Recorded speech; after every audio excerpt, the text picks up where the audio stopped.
Buenas tardes una vez más. Saludos a todos nuestros amigos, familiares y hermanos que nos están mirando en todo lugar.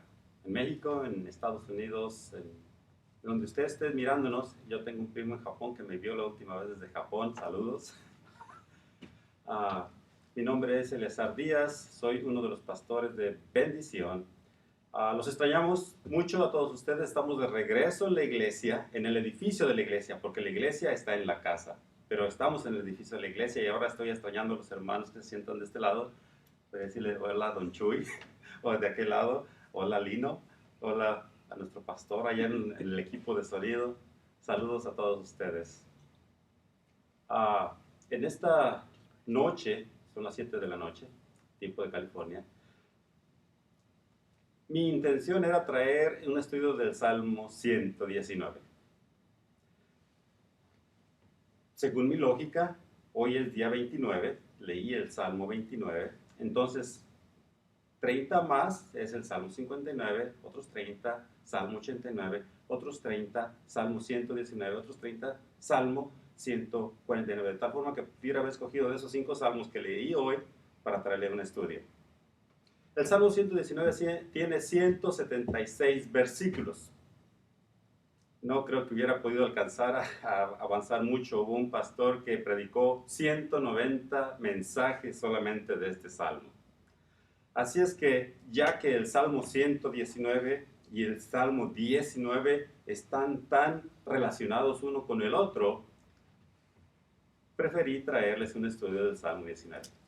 Y qué bueno por ustedes y por mí, porque solamente alcancé a preparar un mensaje de los primeros 7 versículos y los primeros 6 lo hice rapidísimo, rápido, porque no quería entretenerme mucho, pero en el versículo 7 ahí me quedé y ahí terminé mi estudio para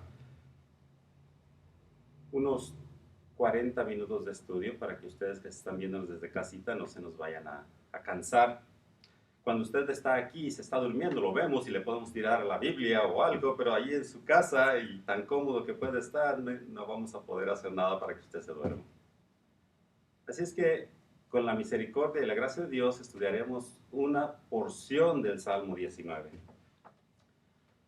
Vamos a leer el Salmo y enseguida oraremos para que el Señor tenga misericordia de mí y de ustedes, para que pueda abrir nuestro entendimiento y podamos comprender las grandes maravillas que Él tiene en su palabra, las Santas Escrituras. Vamos a leer el Salmo 119.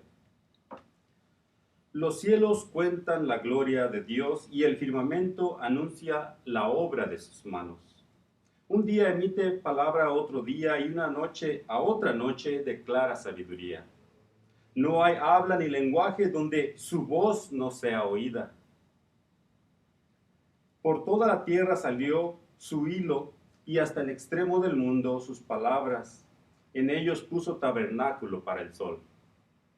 Y como un novio que sale de su tálamo, se alegra cual gigante para correr el camino.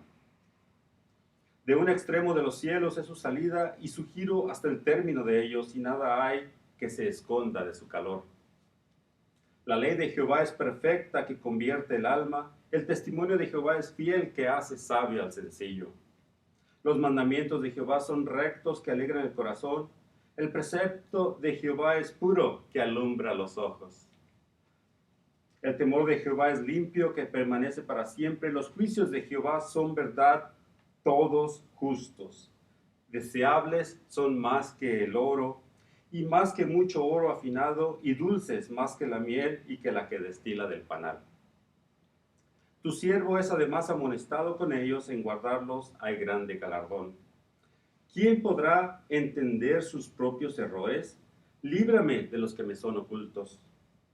Detén asimismo a tu siervo de pecado de soberbia, que no se enseñoreen de mí. Entonces seré íntegro y estaré limpio de gran transgresión.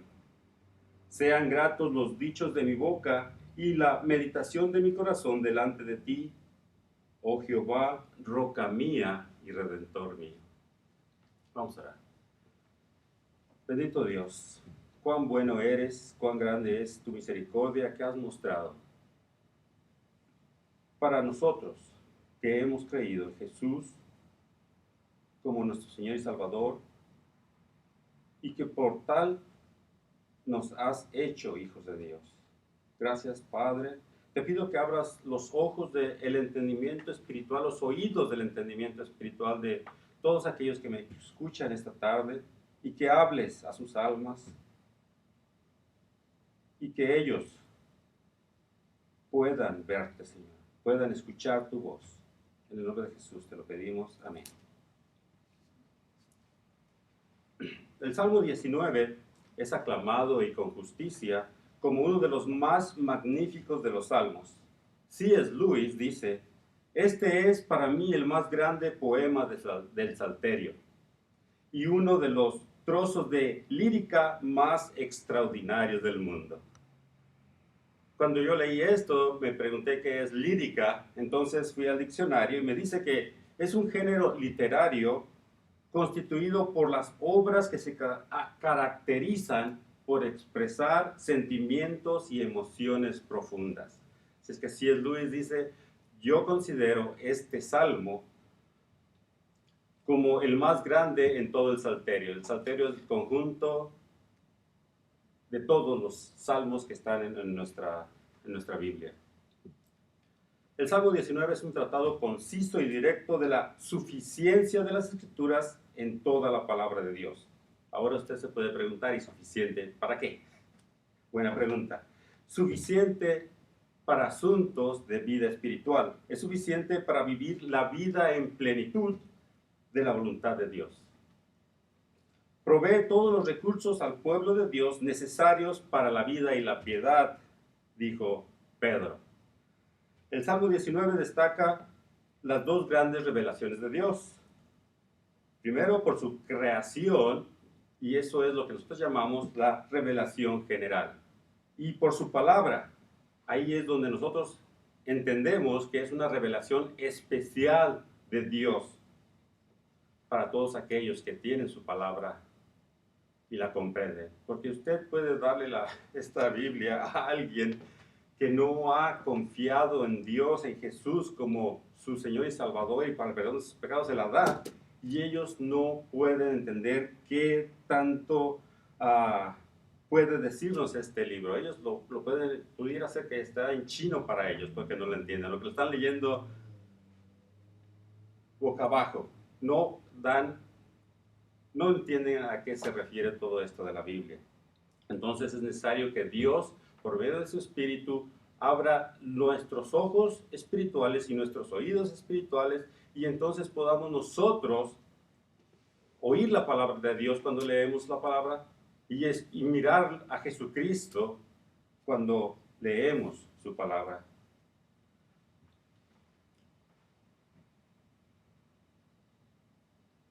Al final del Salmo 19 tenemos los últimos dos versículos, los cuales nos enseñan a autoexaminarnos a nosotros mismos acerca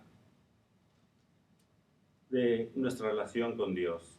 Y ya que nos va a estar enseñando lo indispensable que es los estatutos, los mandamientos, los preceptos de Dios, entonces después dice: y todo ese entendimiento que has recibido, ¿para qué lo quieres?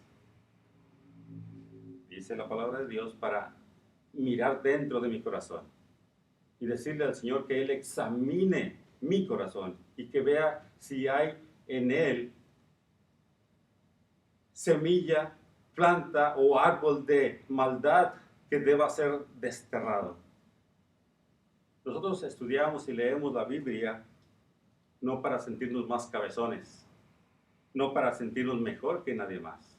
El Espíritu en nosotros nos deja saber, y gracias a Dios por eso, que entre más cercana sea nuestra relación, tendemos a depender mucho más de Él. Necesitamos mucho más de Él. Entre una persona se siente más cerca de Dios, aunque su vivir es mucho más, voy a usar una palabra para ser religiosa, mucha más santa, nosotros nos sentimos como pecadores, más grande que cualquiera de los demás, porque alcanzamos a mirar la gloria y la cara de Dios y sabemos qué tan faltos estamos de su misericordia, de su gracia y de su perdón y el arrepentimiento que debe haber en nuestros corazones, que es necesario que Él ponga en nosotros.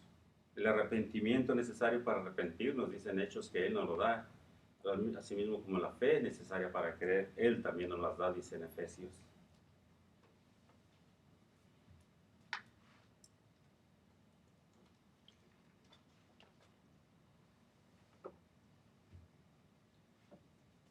Así es que los primeros 6 versículos, si pudiéramos dividir el mensaje en 2 puntos y 3 junto con la autoexaminación de los últimos 2 versículos, los primeros 6 versículos hablan acerca de la revelación general de Dios en el mundo, los versículos del 1 al 6, y después los versículos del 7 al 12, la revelación especial de Dios en la palabra.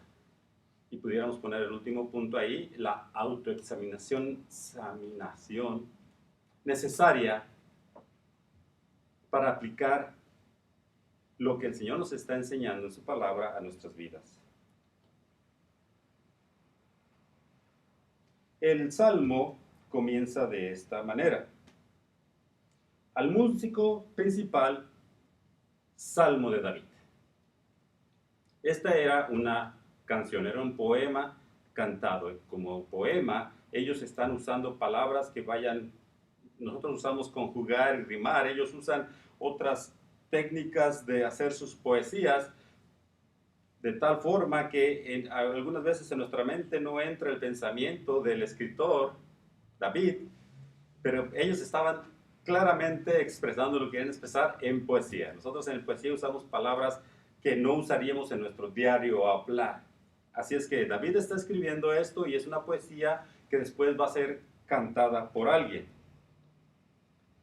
Y David, vamos a tener que mencionar que él es un hombre.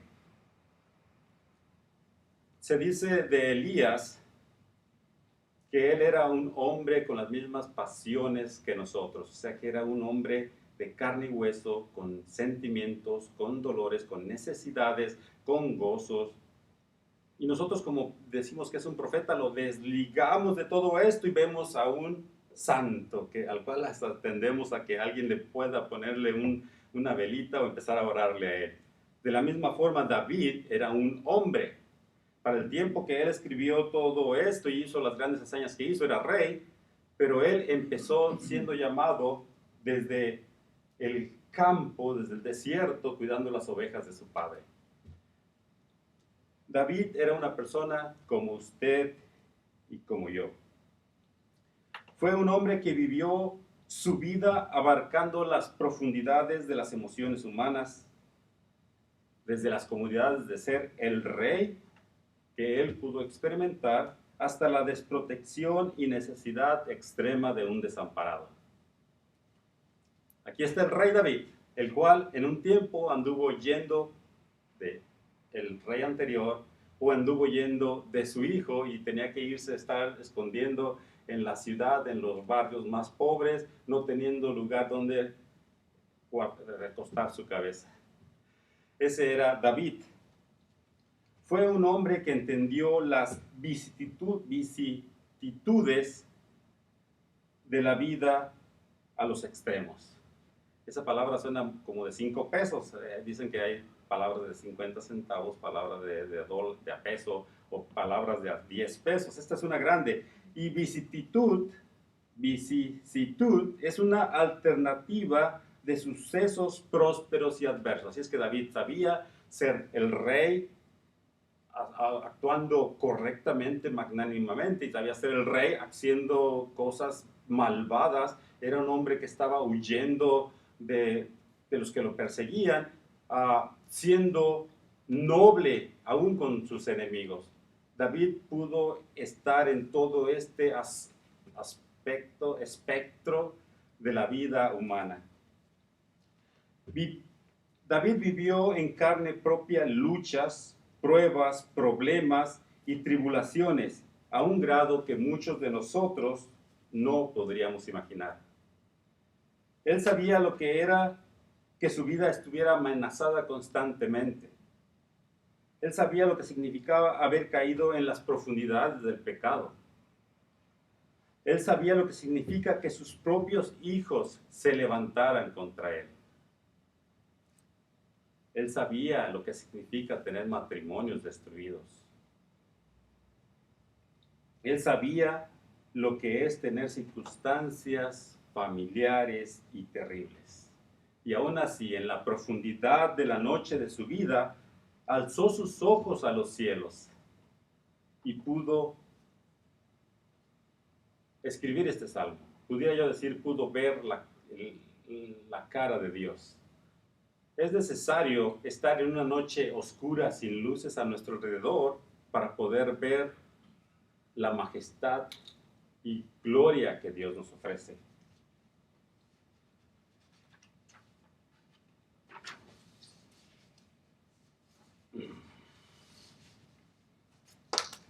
El Salmo, los primeros 6 versículos, voy a irlos leyendo una vez más y dando unos pequeños comentarios de eso. Como les digo, los primeros 6 versículos me fui muy rápidamente. Los cielos cuentan la gloria de Dios. Esta mención de Dios aquí se usa una abreviación para Elohim. Elohim es la palabra para designar, para hablar de Dios que se usó en Génesis, en la creación, cuando dice que en el principio creó Dios los cielos y la tierra. Elohim es una designación para Dios. Y cuando aquí el Salmo dice que los cielos cuentan la gloria de Dios, él está usando esta designación en abreviación, El. De tal forma que nos está dejando saber que los cielos que Dios ha creado cuentan su gloria. Ahora, muchos estudiosos de la Biblia dicen que David hizo esto, inspirado, claro, por el Espíritu Santo, para decir que la revelación de la gloria de Dios que cuentan los cielos es acerca de Dios, de un Dios que, vamos a ver, aunque se muestra su gloria en los cielos y en las estrellas, no es un Dios personal. Es un Dios que, si usted lo llega a conocer, puede ser su Dios, pero si usted no lo llega a conocer, es solamente Dios. Entonces alguien puede decir, tu Dios, o el Dios de Abraham, de Jacob y de Isaac, el Dios de los judíos o de Israel, y no puede ser nuestro Dios. Entonces es un Dios lejano que aún así podemos ver su gloria en la creación. Así es que dice, los cielos cuentan la gloria de Dios. Y el firmamento anuncia las obras de su mano. El firmamento, cuando usted sale en una noche que no tiene luz alrededor, que está en el desierto o viajando y va en carretera y ve el cielo estrellado y parece que hay una nube de estrellas, a eso es lo que se está llamando, que es el firmamento y está anunciando las obras de sus manos. En Isaías dice que el Señor, Dios, puso todas las estrellas en su lugar y las puso ahí y las nombró a todas ellas. El versículo 2 dice, un día emite palabra a otro día, y una noche a otra noche declara sabiduría. Así es que el día de hoy le emite la sabiduría de hoy al día de mañana, dejándole saber las reglas y las constantes que el día de mañana debe seguir, porque Dios ha estipulado y establecido estas reglas y estas leyes de naturaleza que Dios ha instituido. Entonces, el universo, el cielo, el firmamento, están de alguna forma enseñándonos el DNA que Dios ha puesto dentro de la creación y tiene que seguir constantemente, ya que Dios Todopoderoso sostiene las leyes de la naturaleza. Él no se ha tomado un día libre. El día que se tome el día libre, nosotros vamos al primer segundo desaparecer todos nosotros. Un día emite palabra a otro día y una noche a otra noche declara sabiduría. Ahora, su Biblia, la Biblia de las Américas y muchas Biblias leen el tercer versículo de esta forma. Estoy seguro que si usted estaba poniendo atención cuando yo lo leí, usted pareció, hey, no parece que lea de esta forma. Así es que su Biblia lee de esta forma. no hay lenguaje ni palabras, ni es oída su voz. Y está bien, o sea, el firmamento anuncia las obras de Dios, uh, y los cielos declaran su gloria. Sin tener necesidad de escuchar la voz audible de Dios, nosotros podemos ver, Él está ahí, aunque no se diga palabra. La forma en que yo lo leí, que está en la Reina Valera Gómez, que también está en la King James Version, y también en la nueva King James, dice de esta forma: no hay habla ni lenguaje donde su voz no sea oída. Así es que nosotros aquí donde estamos en California, usted que está allí en Guadalajara, usted que está en Japón, usted que esté donde nos está viendo, desde ahí usted puede salir afuera en una noche estrellada y ver la magnificencia de lo que Dios ha creado, y dentro de su corazón va a decir y añorar, casi adorar la creación. Y eso es lo que hacen algunos aborígenes, algunos indígenas en algunos lugares del planeta. Salen, ven las estrellas y ven la magnífica creación de Dios, y en su corazón quieren explotar por esa maravillosa forma de que Dios nos habla, y sin saber por qué empiezan a adorar lo que ven. Verso 4 dice: por toda la tierra salió su voz, y hasta el extremo del mundo sus palabras. Por toda la tierra Dios se hace visible, y hasta el extremo del mundo sus palabras. En su revelación general, común, Dios le deja saber a todo ser humano que Él está ahí.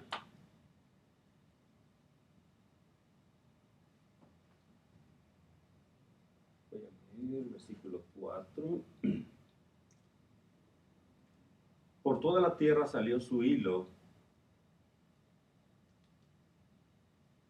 hasta el extremo del mundo sus palabras, en ellos puso tabernáculo para el sol.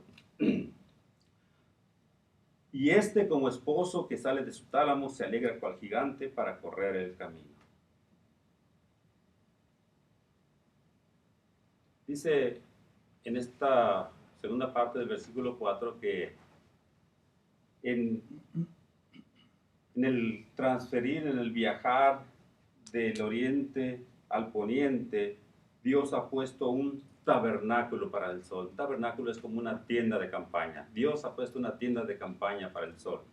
Lo que yo entiendo con esto es que Dios ha establecido un lugar en el cual el sol tiene que transitar. Es como dijéramos las vías del tren. Están las vías del tren desde el oriente y van hasta el occidente. El sol sale majestuoso, dice aquí, como un novio sale de su tálamo, y va viajando por esas vías. Es un sol imponente, como un tren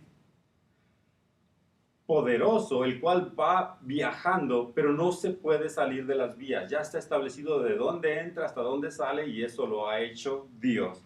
Y cuando el sol sale, dice nuestro amigo de Michoacán que el sol nace para todos nace el sol. Dios está mostrando su gracia común, su revelación general para todos los que pueden, a los que están vivos, diría yo. A los que están vivos, Dios les está mostrando, les está mandando el sol para que les dé el calor necesario, la luz para mirar y ayudar para las siembras, dando las temporadas, primavera, verano, otoño, invierno, están constantemente sucediendo. Dios ha puesto un lugar en el cual el sol tiene que viajar, y no se puede salir de ahí porque Dios lo ha establecido y puesto donde sale y donde se mete.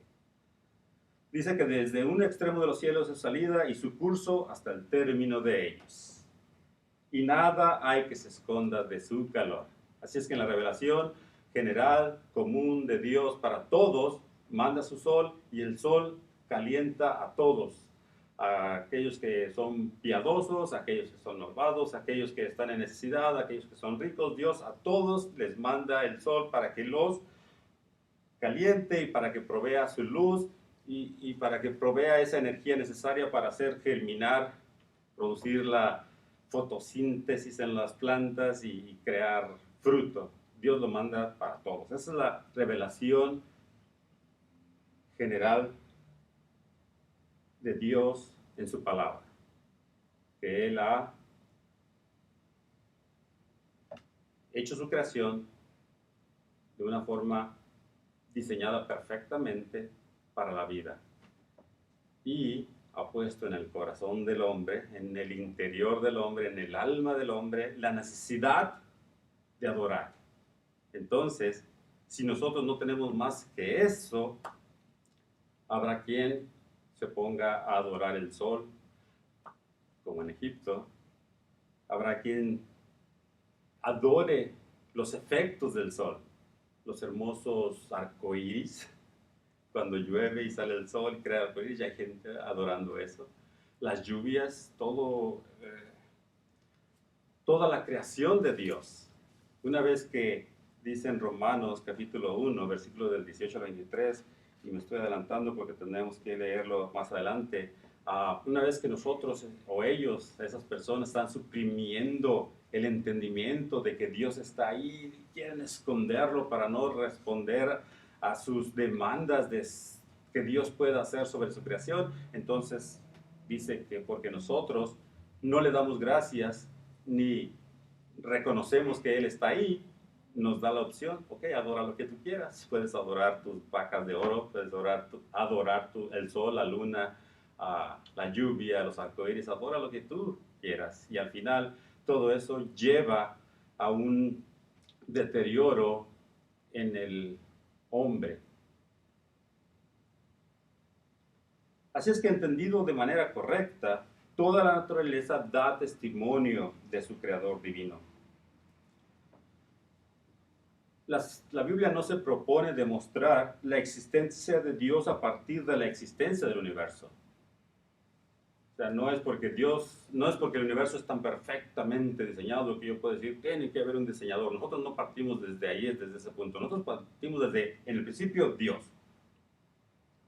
Y una vez que nosotros decimos en el principio Dios, todo lo demás entra ahí. Y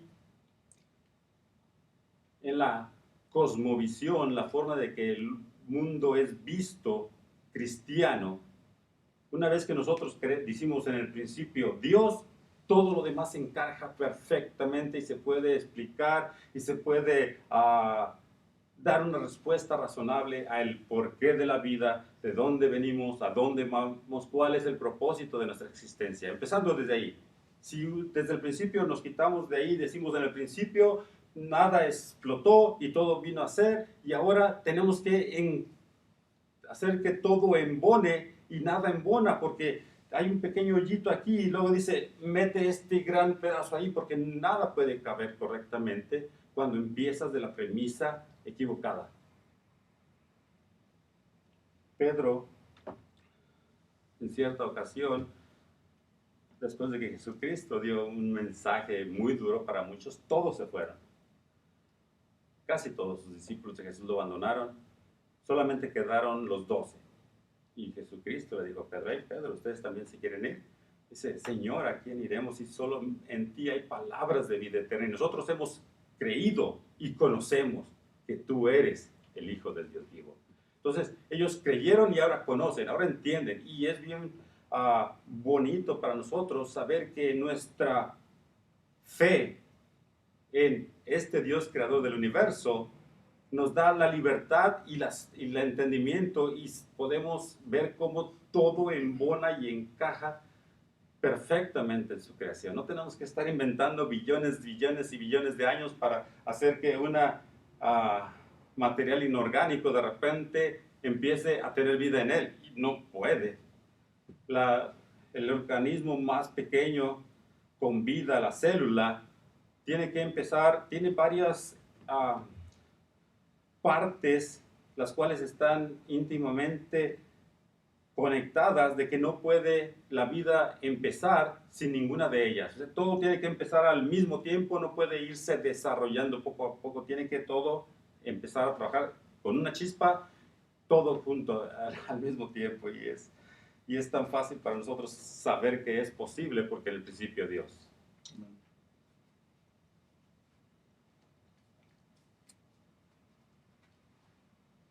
La revelación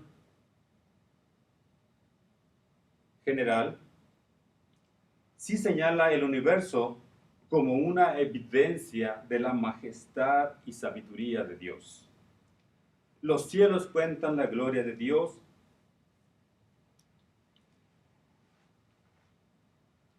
Es en la forma que fue escrito en el idioma de David, en el hebreo, el idioma de David, el hebreo, es un presente enfático que quiere decir de esta forma: los cielos están declarando la gloria de Dios. O sea, no es que fue algo en el pasado, es algo que hoy, si usted sale en un lugar que no está muy contaminado y no hay muchas luces y edificios que le bloqueen la mirada, la vista, usted sale en los desiertos, en las montañas, con un día claro y ve la majestuosa creación de Dios. Y si usted es científico, ingeniero o algo, y cuando ve hacia adentro en el microscopio al mundo microscópico, usted también empieza a ver otra creación grandísima, perfecta de lo que Dios ha hecho. El testimonio de los cielos es constante. El Creador se identifica aquí, como ya les dije, como Él. Una abreviación para Elohim, el Dios de poder y majestad. Su gloria es la suma de sus perfecciones, su sabiduría, su poder, su omnisciencia, su omnipresencia. Así es que en los versículos del 1 al 6 se subraya la universalidad de esta proclamación de la gloria de Dios. El testimonio del universo aparece consecuente y claro,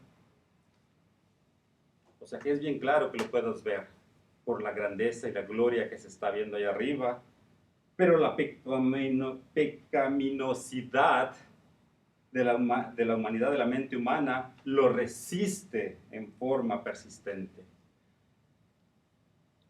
Y por esta razón, la revelación general no puede convertir a los pecadores,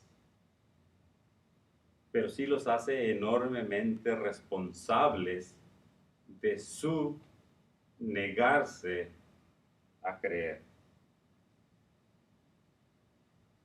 Vamos a leer Romanos, la epístola a los Romanos, capítulo 1, versículos del 18 al 23.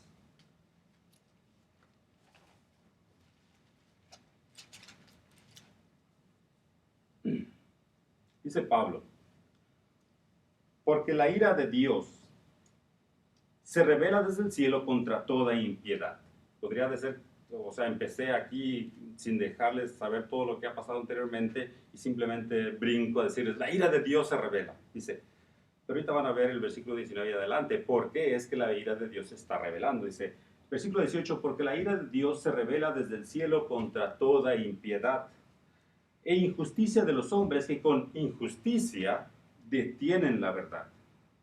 Porque lo que de Dios se conoce les es manifiesto porque Dios se los manifestó. O sea, lo que Dios se puede conocer de Dios, ellos lo han recibido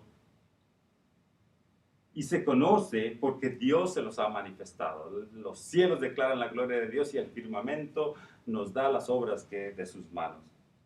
Dice el versículo 20, porque las cosas invisibles de Él, este es Dios, su eterno poder y divinidad son claramente visibles desde la creación del mundo, siendo entendidas por las cosas que son hechas, así que no tienen excusa. No hay excusa, Dios está ahí, está hablando a través de la creación, pero el hombre decide mejor suprimir ese conocimiento y entendimiento, y en vez de ir a buscar más acerca de este Dios que está tratando de hablarle, prefiere hacer lo suyo propio e irse atrás de sus propios deseos, sentimientos. Así es que no tienen excusa, porque habiendo conocido a Dios, no le glorificaron como a Dios, ni le dieron gracias. Antes se envanecieron en sus discursos y su necio corazón fue entenebrecido.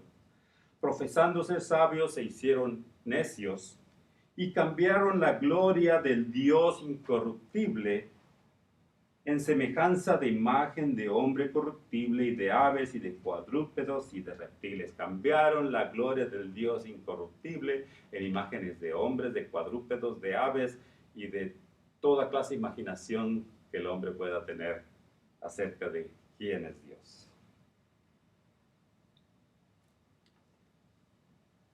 Dios es revelado en su creación, en gran parte en las cosas que vemos, y nos revela primordialmente que es un creador eminentemente poderoso, sabio, bueno, tal vez alguien pudiera pensar severo. Dios ha mostrado en su creación su gloria. Se revela a sí mismo como un Dios poderoso, porque las grandes cosas que ha creado, los grandes animales de los océanos, los grandes bosques, todas las estrellas, todo eso, o sea, dice uno, oh, este Dios, o quien haya creado el universo, que nosotros conocemos como Dios, es poderoso. También pueden decir es sabio, porque todo está tan intricamente conectado y todo trabaja en conjunción perfecta. Dice, realmente este es un Dios sabio. Es un Dios bueno porque nos da el sol a todos, a injustos y a justos, a todos nos da el sol.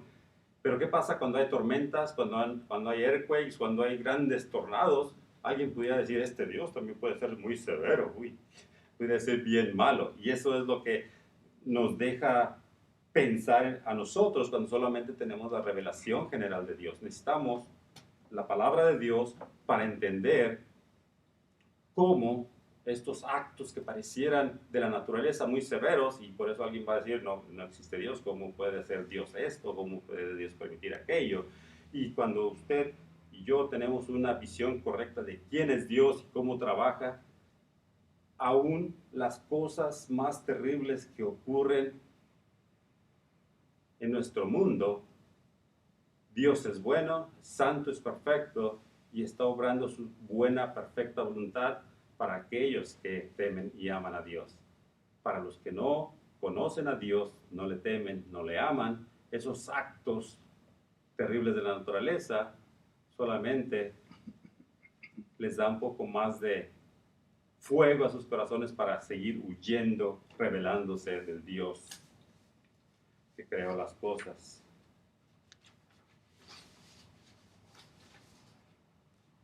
La creación no puede revelar la santidad, la justicia, la gracia, la clemencia, el amor de Dios. Su revelación especial de sí mismo nos revela todo cuanto podemos captar en nuestra deficiente mente humana acerca de su persona. Solamente cuando Dios se dignó a comunicar quién es Él al hombre es que nosotros empezamos a conocer a Dios verdaderamente.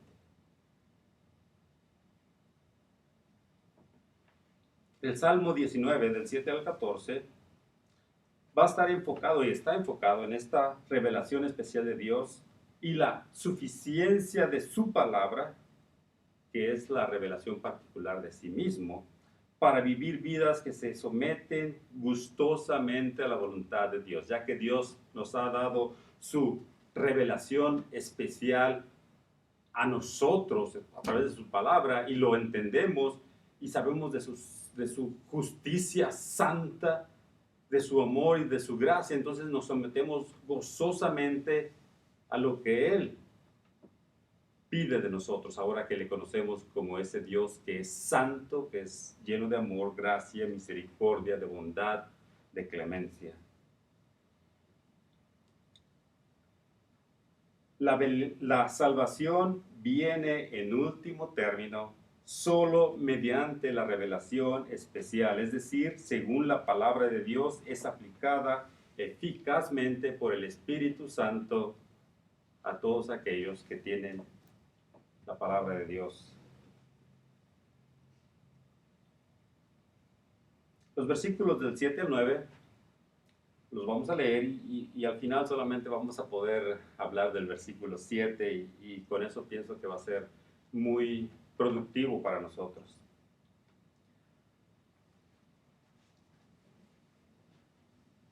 En estos 6 versículos tenemos 6 afirmaciones acerca del Señor. Les voy dando un adelanto para que vayamos viendo y pensando en esas 6 afirmaciones acerca del Señor.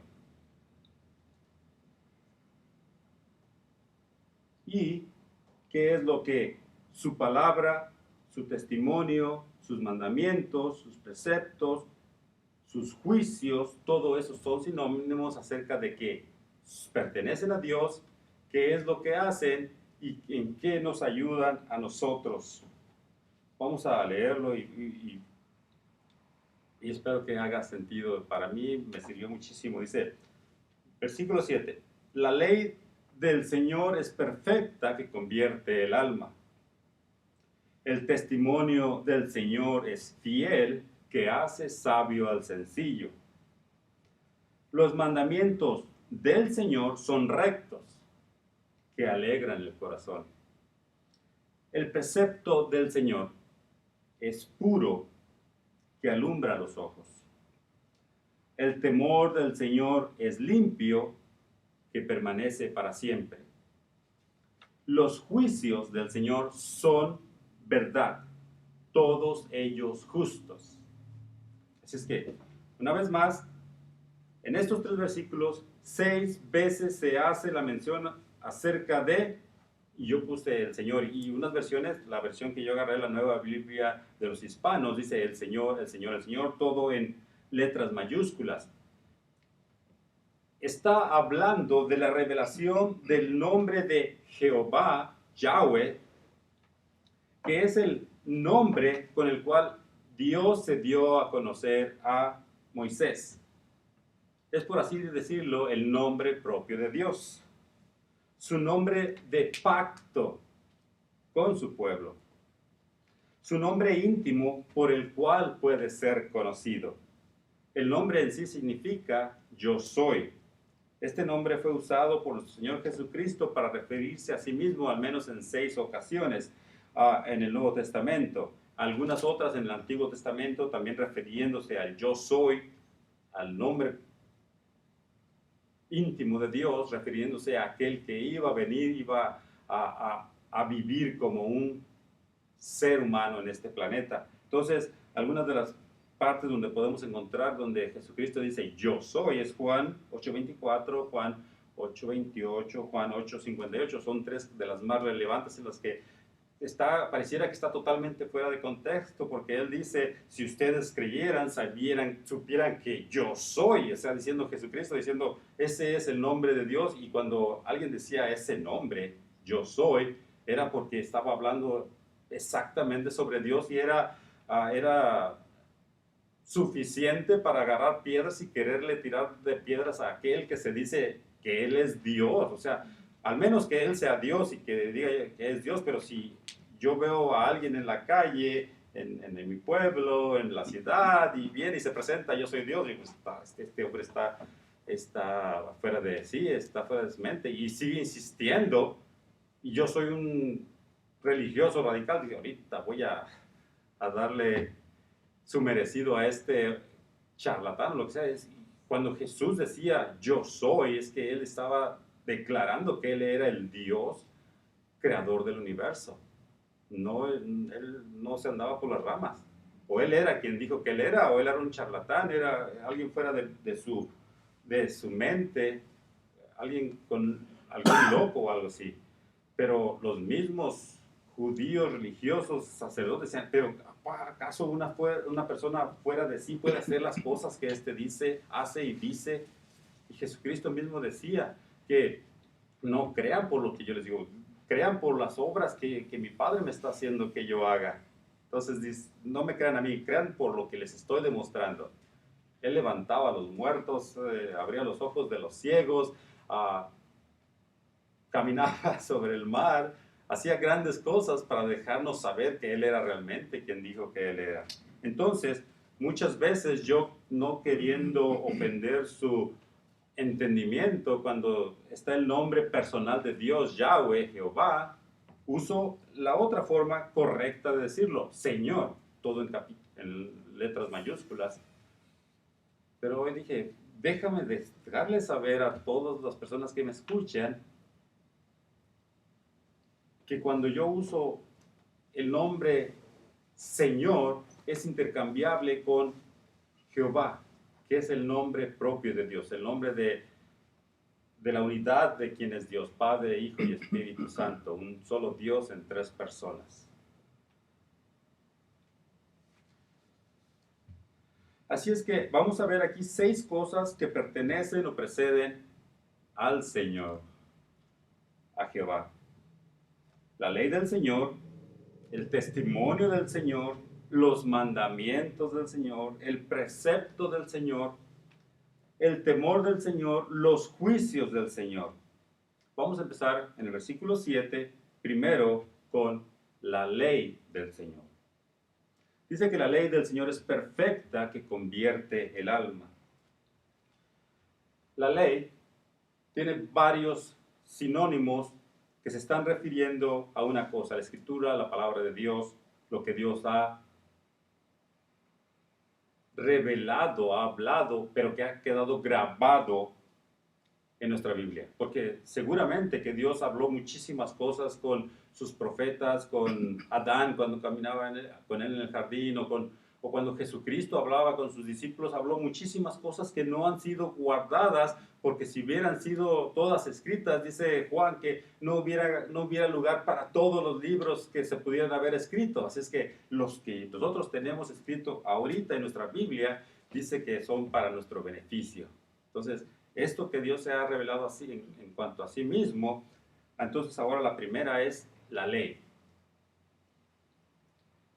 Ahora, no tenemos que ir inmediatamente a pensar los 10 mandamientos o la ley jurídica, lo que Dios demanda que nosotros hagamos. La ley nos da un énfasis en la palabra de Dios. La palabra que se usa en el Salmo originalmente es Torah, Torah, Torah, T-O-R-A-H, y básicamente significa la enseñanza bíblica o divina. Apunta a la enseñanza o a la naturaleza didáctica de las Escrituras. Es Dios instruyendo al hombre.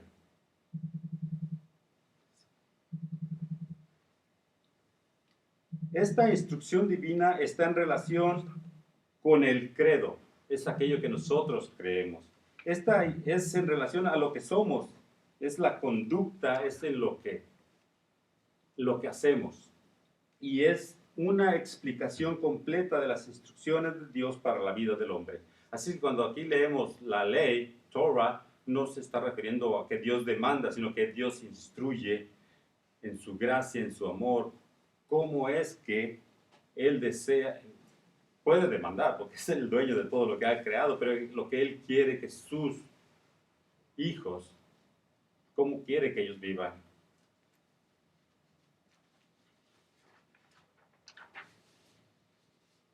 Esta instrucción que viene a través de las páginas de la Biblia, dice el versículo 7, es perfecta, completa, entera, suficiente. Y usted diría, ¿perfecta para qué? Buena pregunta. La ley del Señor es perfecta, que convierte el alma. O sea que la ley de la palabra, la instrucción de Dios es perfecta, completa, suficiente para revivir, restaurar, refrescar, transformar el alma. El alma, aquí es la palabra que se usa, nefesh, significa la persona o el corazón, la persona interior, el verdadero yo, la persona entera. Las escrituras, la ley, las instrucciones de Dios son perfectas, ampliamente completas para revivir, restaurar, refrescar, transformar de manera completa a la persona entera. Desde su interior nace de nuevo por la palabra de Dios, por el Espíritu de Dios.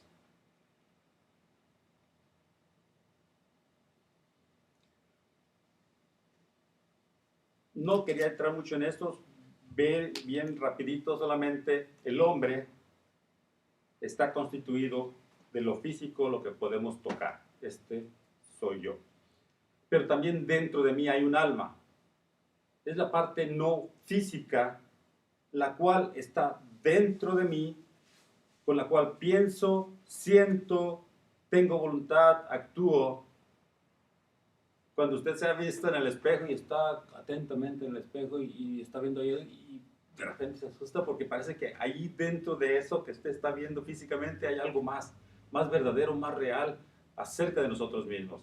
Entonces, hay dos vistas acerca de este hombre interior dentro de nosotros. Dos corrientes. Una que dice que solamente es alma o solamente es el cuerpo y el alma o espíritu. El alma y el espíritu siendo uno solo.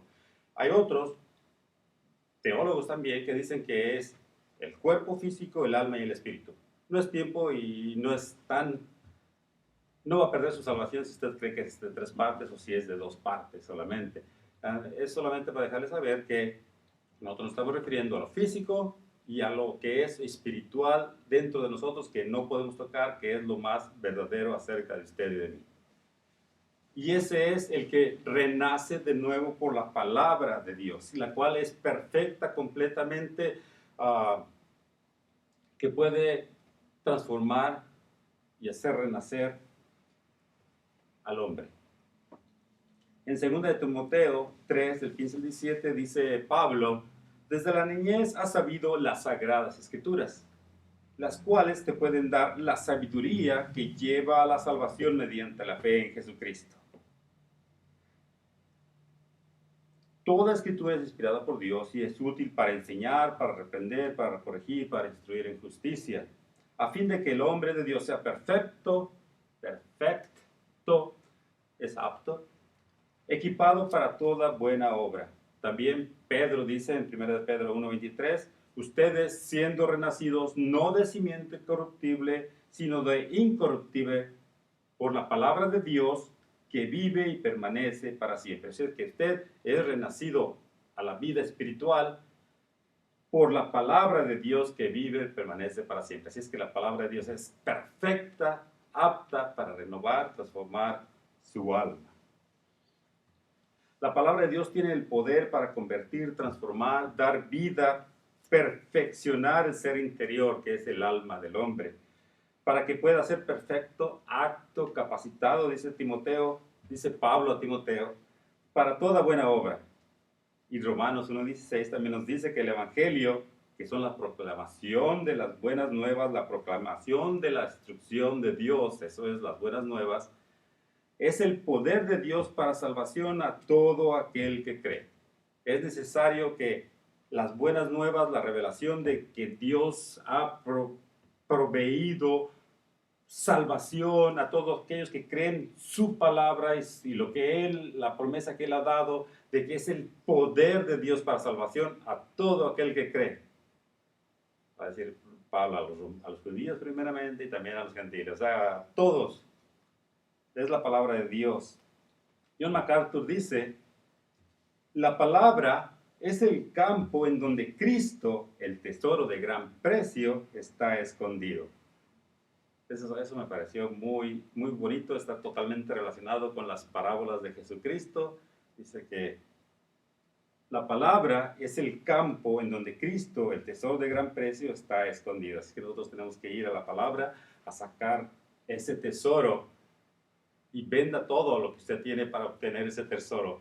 Olvídese de todos sus planes que lo pueden llevar a querer ser el mejor arquitecto, el mejor ingeniero, el mejor de esto, y se olvida de Dios. Entonces, usted se está entreteniendo con perlitas y con cosas pequeñas, pero si usted encuentra el gran tesoro que es Jesucristo en su vida, entonces todo lo demás va a ser bendición, va a ser, dicen en inglés, aquí en los güeros, es cherry on the cake, o sea, es como el dulce arriba del pastel. El pastel es Jesucristo y lo demás son otras cositas que se añaden. La palabra de Dios tiene el poder para convertir, transformar, dar vida y perfeccionar el ser interior, la alma del hombre.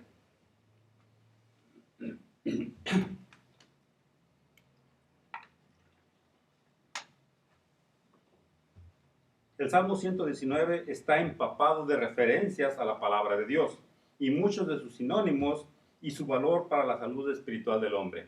Así es que si pudiéramos poner de un lado del otro el Salmo 119 y el Salmo 19, 119 y 19, el 19 está chiquito, bien condensado, bien rico de jugo, de conocimiento, de la revelación de Dios. El Salmo 119 está mucho más grande, pero también tiene lo mismo que el Salmo 19, pero mucho más explicado. Bien bueno que está el Salmo 19, 119. Usted lo lee, está un poquito largo, pero en casi cada versículo, hasta 2 veces, está hablando acerca de los testimonios de Dios, la palabra de Dios, los mandamientos de Dios, los preceptos de Dios, los testimonios de Dios, los cuales enriquecen, encarrilan y ayudan al Hijo de Dios, aquel que cree.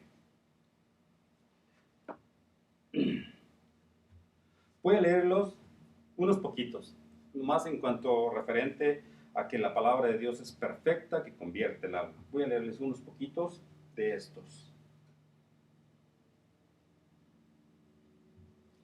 Salmo 119.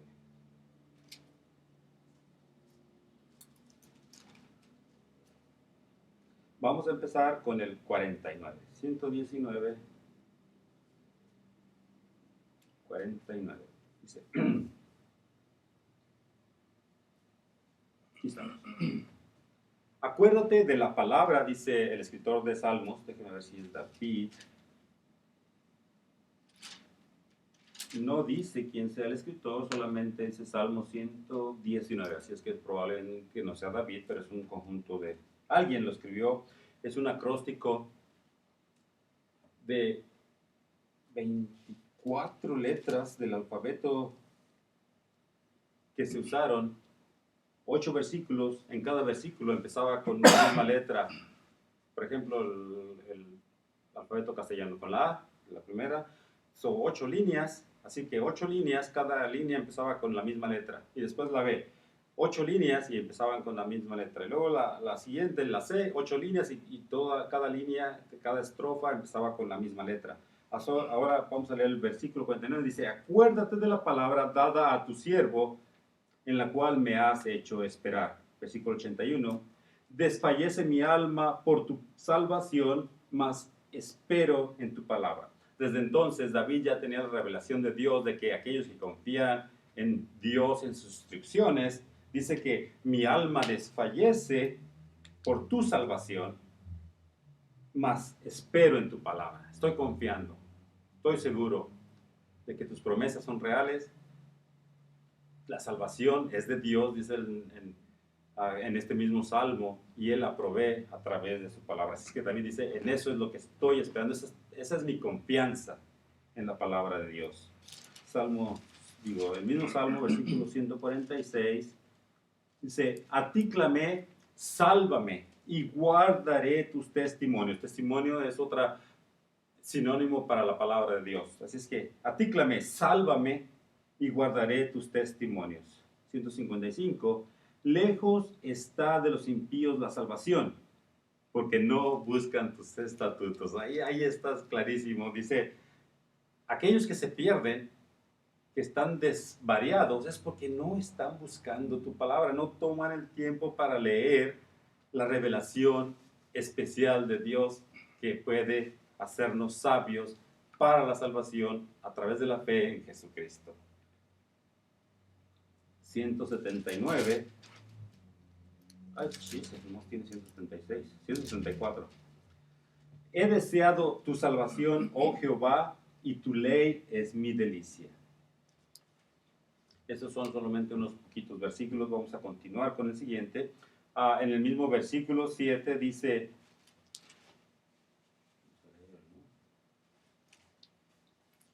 el testimonio del Señor es fiel, que hace sabio al sencillo. La palabra testimonio ve la palabra de Dios no solo como instrucción divina, sino como testimonio divino. Es Dios dando testimonio acerca de quién es Él y lo que Él demanda. no es solamente instrucciones, es que Dios está poniendo de ejemplo, está dando testimonio, está diciendo lo que Él desea y quiere. Dice, el testimonio de Dios es fiel. La palabra del Dios viviente es segura, inamovible, digna, que puede ser confiada, que es confiable, que es fiable. La palabra de Dios provee un cimiento sobre el cual la vida y el destino eterno puede ser construido sin ningún titubeo. En 2 de Pedro, capítulo 1, versículo 16 al 19, Pedro está relatando la historia del evento de la transfiguración. Fueron Jesucristo y 3 de sus discípulos más íntimos, Pedro, Juan y el hermano de Juan, Jacobo.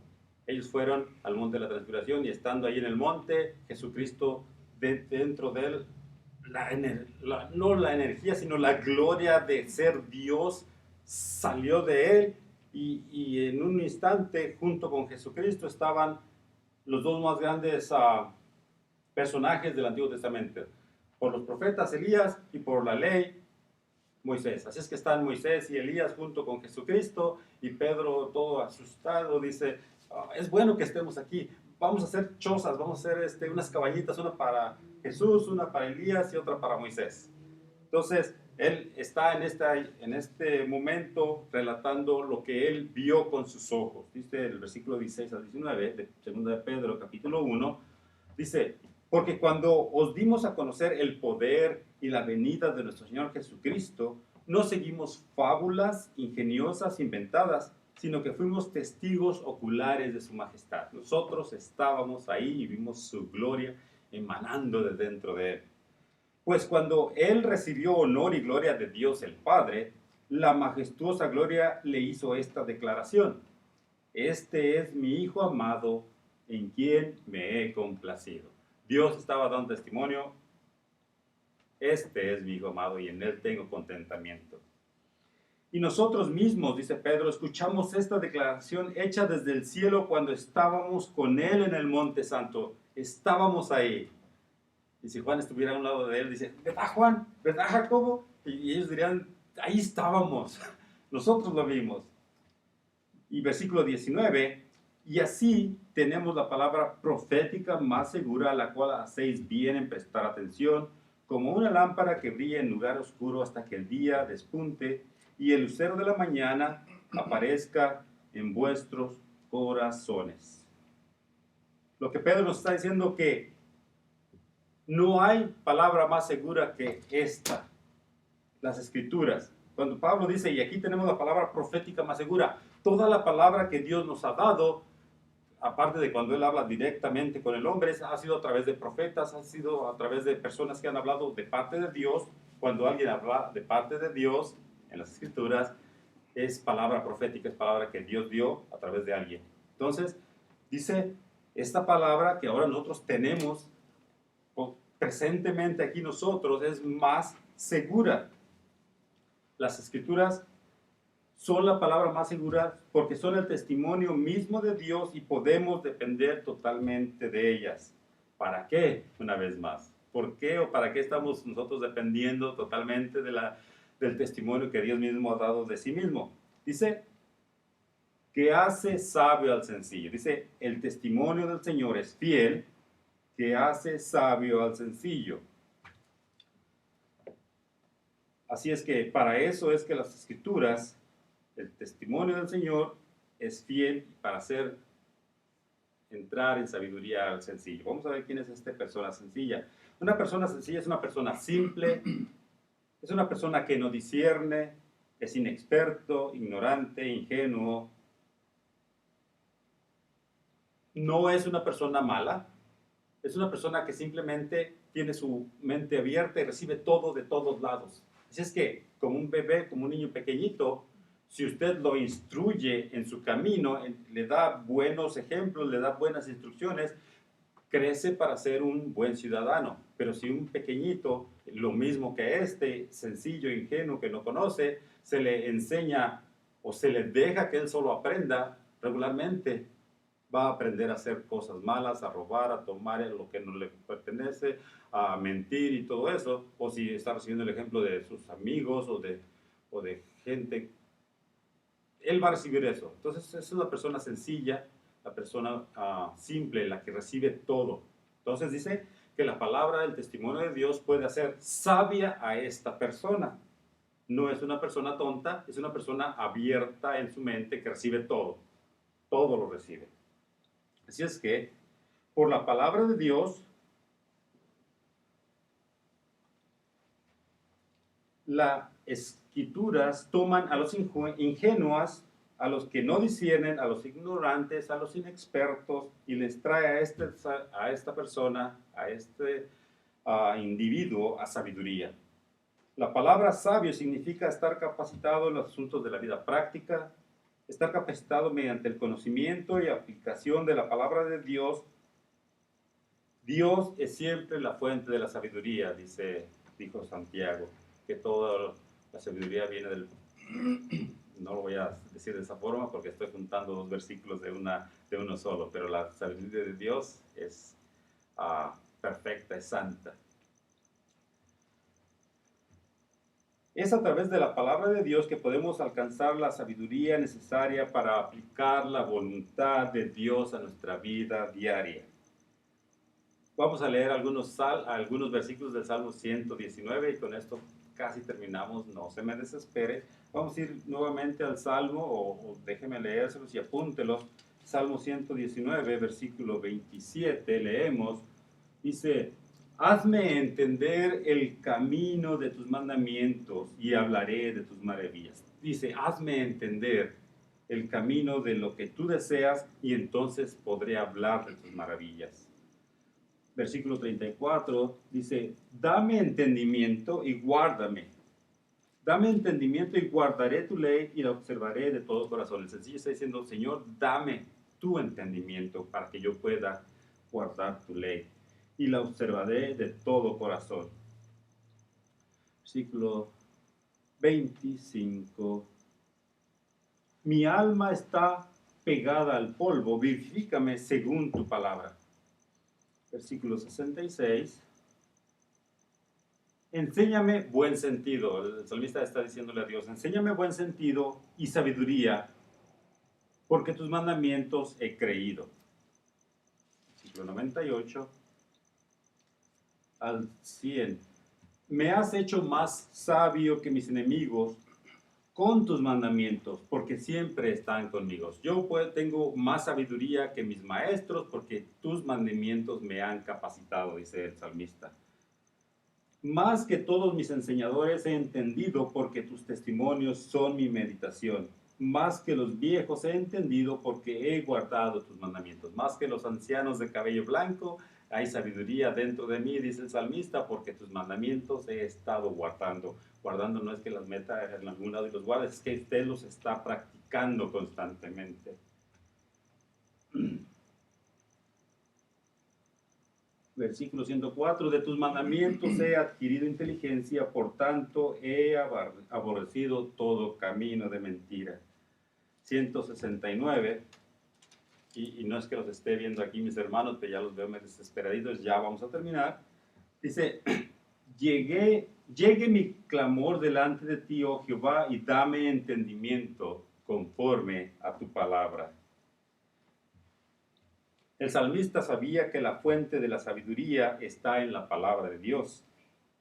Así es que las escrituras son suficientes para transformar el alma, son suficientes para traer sabiduría en el área de la vida diaria para la gloria de Dios. Una vez más, todo este entendimiento que ahora Dios nos está dando, al final vamos a ver, no es para que nos creamos más que nadie, porque cuando uno realmente empieza a entrar a esa relación íntima con Dios, de su conocimiento, de su hermosura, nosotros nos damos cuenta que cada vez más necesitamos de Él, que estamos tan distantes de su perfección santa a nuestro estado caído con deseos que no son agradables de Él. Entonces nosotros de rodillas delante de Él siempre le pedimos que nos examine y que vea dentro de nosotros si hay algún camino de mal, para que Él lo remueva y podamos entrar libremente, confiadamente delante del trono de la gracia. Y esto solo podemos obtenerlo cuando conocemos al Dios que se ha revelado en su palabra. Si no tomamos tiempo para leer su palabra, no lo vamos a conocer y vamos a inventar un Dios de nuestro propio entendimiento y vamos a estar adorando serpientes, el sol, la luna, la naturaleza, porque eso es lo que podemos alcanzar a percibir con nuestros sentimientos. Necesitamos nosotros decirle a nuestra alma, alma mía, alaba a Jehová, alaba al Señor. Y necesitamos conocer a este Dios que se dignó a restablecer la comunión que se había rompido. Cuando mi esposa y yo nos peleamos, me dice, o yo me porto mal, porque regularmente yo me porto mal, entonces ella empieza a no hablarme, porque yo hice algo que no le gustó a ella, que no estaba bien, y empieza a haber ese distanciamiento entre nosotros. Es doloroso. Ahora imagínense que cuando el hombre pecó, se rebeló contra Dios, que Dios nos haya dado el tratamiento del silencio, que nunca se haya revelado, que nunca nos haya hablado, hubiera sido una eternidad de perdición para todos los seres humanos, pero Dios, en su gracia y misericordia, se dignó a restablecer la comunión con su creación caída. Y eso es maravilloso y eso podemos aprender cuando estudiamos nuestras palabras, nuestra escritura, la palabra de Dios. Poco a poco podemos empezar a conocer mejor a Dios. Vamos a orar y continuaremos la próxima semana, Dios mediante. Vamos a orar. Bendito Dios, gracias te damos por tu infinita gracia y misericordia, porque te has dignado a restablecer la comunión que se había roto y has enviado a Jesucristo, tu Hijo único, oh Señor, a pagar por el precio de mi rebelión, de mi pecado, para restablecer esa comunión que tú anhelas, deseas tener con tus hijos. Gracias, Padre, por ese conocimiento y entendimiento que nos has dado en tu palabra. Te damos gloria y honra. Recibe, Señor, la majestad, la honra que tú te mereces. Amén. Gracias, que el Señor los bendiga. Nos vemos la próxima semana, mi Dios mediante. Amén.